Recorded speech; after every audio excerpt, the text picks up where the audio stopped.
Hello everyone, my name is Enzo Melgarejo and I'm a political commentator and economist at Nomad Elite. So today I wanted to talk to you about the recent Uruguayan elections and the consequences that it will have for the Uruguay and the region as a whole. So in the past weekend, left-leaning candidate Yamandú Orsi, a former teacher, won against conservative Álvaro Delgado in Uruguay. He won by 49 to 45%, so it was a quite remarkable shift in politics in Uruguay. Over the last 5 years, we have the tenure of Luis Lacalle Pou, which is a right-wing president, and now we have Yamandú Orsi, which is a left-leaning president. He was the student of Alejandro Pepe Mujica, who governed Uruguay from 2004 to 2019. So how will Yamandú Orsi policies affect the region? Well, Yamandú Orsi has vowed to improve relations across Mercosur, particularly with Brazil, and we can see that how can that happen? Both Lula and Orsi share a common ideological background. Both of them are left-leaning. Uruguay has vowed to increase the commercial relation with Brazil, considering the fact that Brazil is the biggest market for Uruguay and the biggest economy in the continent. The same cannot be said for Argentina. As it is well known, Milei is a pro-market liberal guy against most social policies. So how will Orsi and Milei be able to have a good relation? Well, the newly elected President Orsi has vowed to improve relations with President Milei regardless of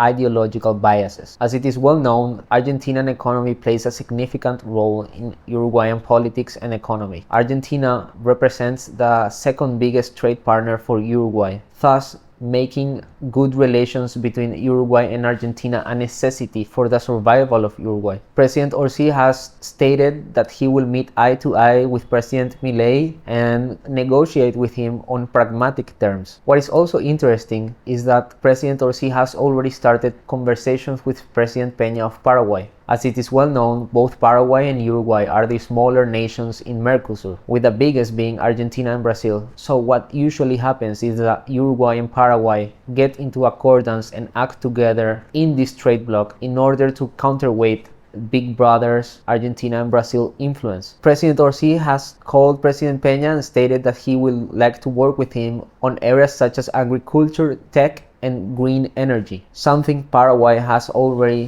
been doing for the last 10 years. So we can expect a more close cooperation between Paraguay and Uruguay in the coming years. An interesting thing about President Orsi is that he says he is a left-leaning, center-left guy, but in reality he is much more pragmatic than expected. For example, he has vowed to reduce tax for businesses operating in Uruguay and to incentivize with tax benefits businesses so they can come and operate in Uruguay, particularly in areas such as agriculture, tech, and green energy, and also anything that has to do with labor generation. One of the main problems that Uruguay has currently is their welfare programs. Many Uruguayans believe that the welfare programs are not as good as they used to be, and President Orsi has stated that his willingness to improve on said programs while maintaining a pragmatic approach towards business generation. For any investor looking for a stable place to invest in South America, Uruguay is always at the top of the list.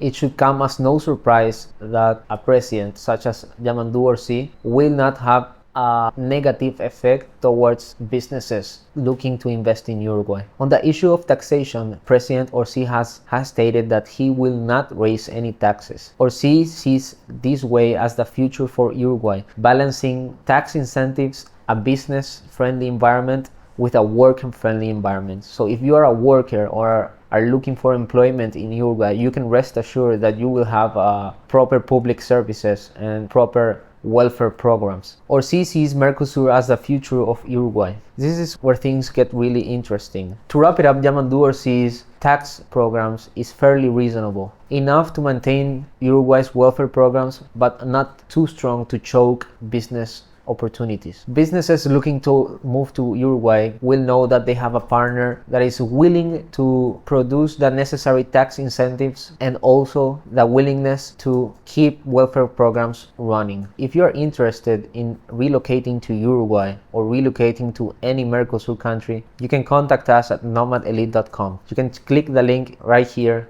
and book a consultation with us. Thank you.